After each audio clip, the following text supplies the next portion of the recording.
हरे कृष्णा, जय शिल प्रभुपाद। अर्जुन जी आज भी भगवान श्री कृष्ण को युद्ध ना करने के लिए तर्क देते ही जा रहे हैं।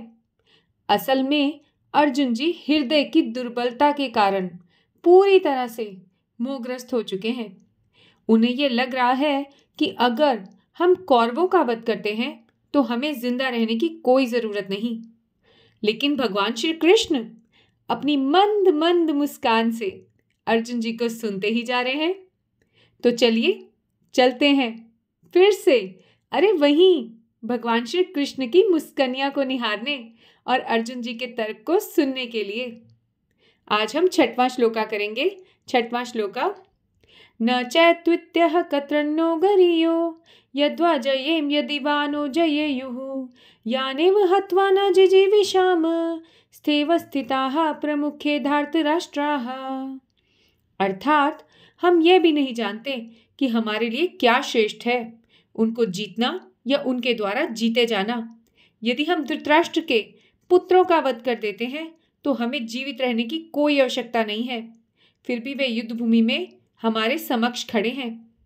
अब अनुवाद के अनुसार अर्जुन जी की समझ में नहीं आ रहा था कि वे युद्ध करें या ना करें। अगर युद्ध करते हैं तो यह निश्चित नहीं है कि वे जीतेंगे, और अगर कौरवों का वध होता है तो भी संबंधियों के बिना रहना मुश्किल हो जाएगा, तो भी एक तरह से उनकी हार ही होगी। और अगर वो युद्ध नहीं करते तो वे क्षत्रिय नहीं कहलाएंगे और भीख मांगकर ही जीवन यापन करेंगे। उनके अंदर ये लक्षण सिद्ध करते हैं कि वे भगवान श्री कृष्ण के महान भक्त थे। चलिए आज आपको उनके अंदर के लक्षण बताते हैं। उनके अंदर का पहला लक्षण था उनको इंद्रियों पर पूर्ण नियंत्रण था। दूसरा भौतिक पदार्थों से विरक्ति थी। और तीसरा लक्षण था उनकी भगवान श्री कृष्ण के उपदेशों और उनमें अटूट श्रद्धा। ये सब लक्षण सूचित करते हैं कि वे पुण्य आत्मा थे। अर्जुन जी मुक्ति के योग्य थे, किंतु जब तक इंद्रियां संयमित ना हो तब तक ज्ञान तक व्यक्ति नहीं पहुंच पाता, और ज्ञान और भक्ति के बिना मुक्ति नहीं होती। आज का सुविचार। जिस भक्त में इंद्रियों पर पूर्ण नियंत्रण, भौतिक संसार और पदार्थों से विरक्ति और भगवान श्री कृष्ण के उपदेशों और शास्त्रों में पूर्ण श्रद्धा और भगवान श्री कृष्ण से प्यार है, वह एक शुद्ध भक्त है, और वह भक्त सर्वथा मुक्ति योग्य है।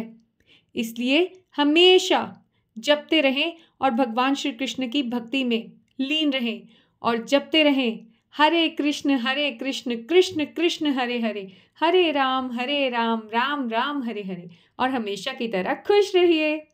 इसी के साथ भगवत गीता यथारूप का 6वां श्लोका पूरा हुआ। इस चैनल को लाइक और सब्सक्राइब हमेशा की तरह करते रहिए और हमेशा की तरह ही खुश रहिए।